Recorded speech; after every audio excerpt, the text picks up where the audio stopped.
कालुका भोजन की तलाश में अपने घर से मस्ती से बाहर निकला था। वह अपनी ही मस्ती में उड़ता हुआ भोजन की तलाश कर रहा था।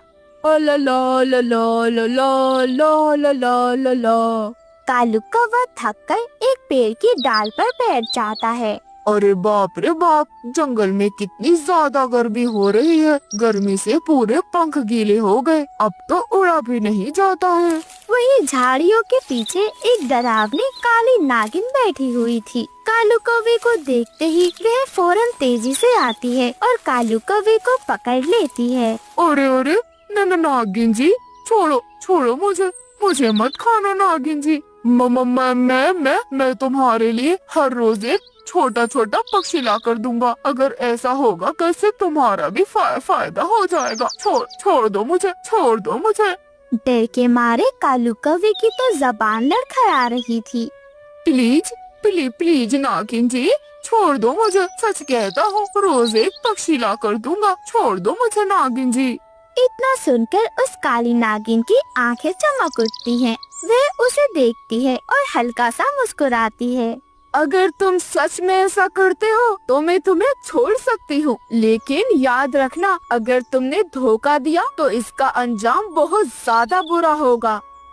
नहीं काली नागिन, मुझे अपनी मौत को दावत थोड़ी ना देनी है। मेरा तो यहाँ से रोज का आना जाना है। आखिर मैं क्या ही करूँगा। वादा करता हूँ, कसम खाता हूँ अपनी पत्नी की, आपको रोज एक पक्षी ला कर दूंगा।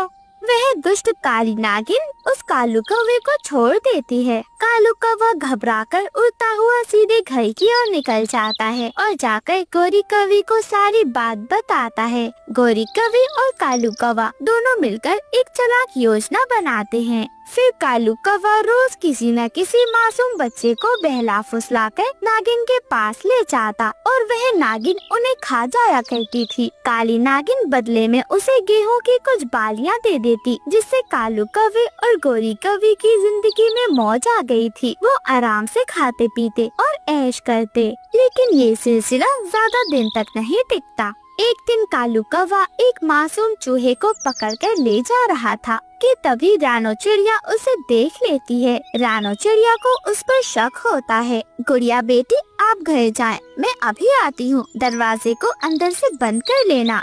ऐसे ही गुड़िया चिड़िया अपने घर की ओर निकल जाती है। वही रानो चिड़िया कालू कौवे का पीछा करने लगती है। वह देखती है कि कालू कौवा जानवरों को धोखे से काली नागिन के पास ले जाता है। ये देखकर रानो चिड़िया की आंखें तो आंसू से भर जाती हैं। हे भगवान, कितने मासूम जीवों की जान ले चुका होगा ये। मुझे कुछ करना होगा, मुझे इसे रोकना ही होगा। और फिर रानो चिड़िया उड़कर तुरंत देवी नागिन के पास चली जाती है। देवी नागिन जंगल की सबसे बुद्धिमान और न्यायप्रिय नागिन थी। जब रानो चिड़िया उसे पूरी कहानी बताती है तो देवी नागिन को सुनकर बहुत ज्यादा गुस्सा आता है। बस बहुत हो गया, इस कपटी कालू को सबक सिखाना ही होगा। लेकिन उस दिन गुड़िया खेलते खेलते घर से बाहर चली जाती है। कालू कौवा उसे देखता है तो फौरन उस पर झपटता है और उसे उड़ाकर सीधे काली नागिन के पास ले जाता है। नागिन जी, देखो तुम्हारे लिए एक और सुंदर सुंदर पक्षी लाया हूँ। बहुत नरम मांस होगा इसका। जंगल की सबसे सुंदर चिड़िया की बेटी है ये। नागिन उसे खाने ही वाली थी कि समय पर रानो चिड़िया देवी नागिन के साथ वहाँ पर पहुँच जाती है। रुक जाओ, अब तुम्हारा खेल खत्म हो चुका है।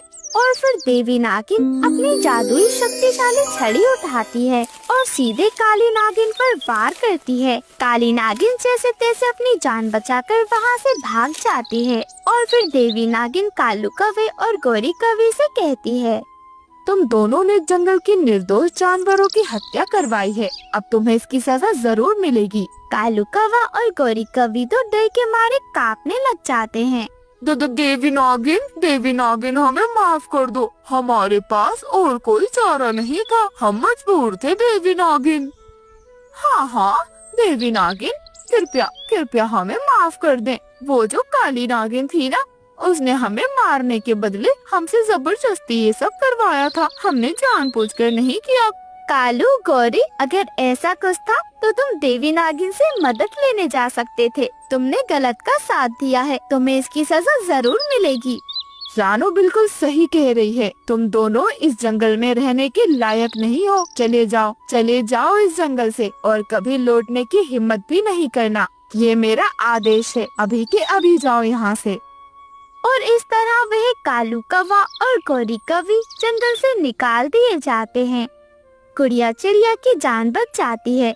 जंगल में फिर से शांति लौट आई थी। सभी जानवर और पक्षी खुशी खुशी रहने लगे। बुराई का अंत हुआ और न्याय की जीत हो जाती है। रानू चिड़िया खुशी खुशी अपने घर की ओर निकलती है। गुड़िया बेटी, मैंने आपसे कितना मना किया था कि जब मैं घर में ना हुआ करूं तो आपने बाहर खेलने नहीं जाना। फिर क्यों गई थी आप बाहर? अगर आपको कुछ हो जाता तो?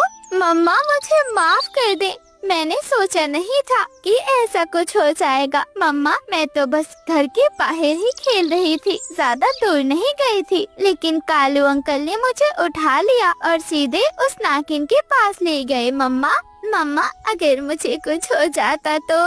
गुड़िया बेटी, आपकी मम्मा के होते हुए आपको कुछ भी नहीं हो सकता। मम्मा, कालू अंकल और गौरी आंटी बहुत गंदे हैं। अच्छा किया नागिन आंटी ने जो उन्हें इस जंगल से बाहर निकाल दिया। हाँ गुड़िया बेटी, लालच और धोखे की उम्र ज्यादा लंबी नहीं होती। अंत में सच्चाई की ही जीत होती है। निर्दोषों पर अत्याचार करने वालों को एक न एक दिन अपने कर्मों का फल भुगतना ही पड़ता है और सच्चाई की राह पर चलने वाले हमेशा विजयी होते हैं। ऐसे ही वह माँ बेटी हमेशा हंसी खुशी रहने लगती हैं।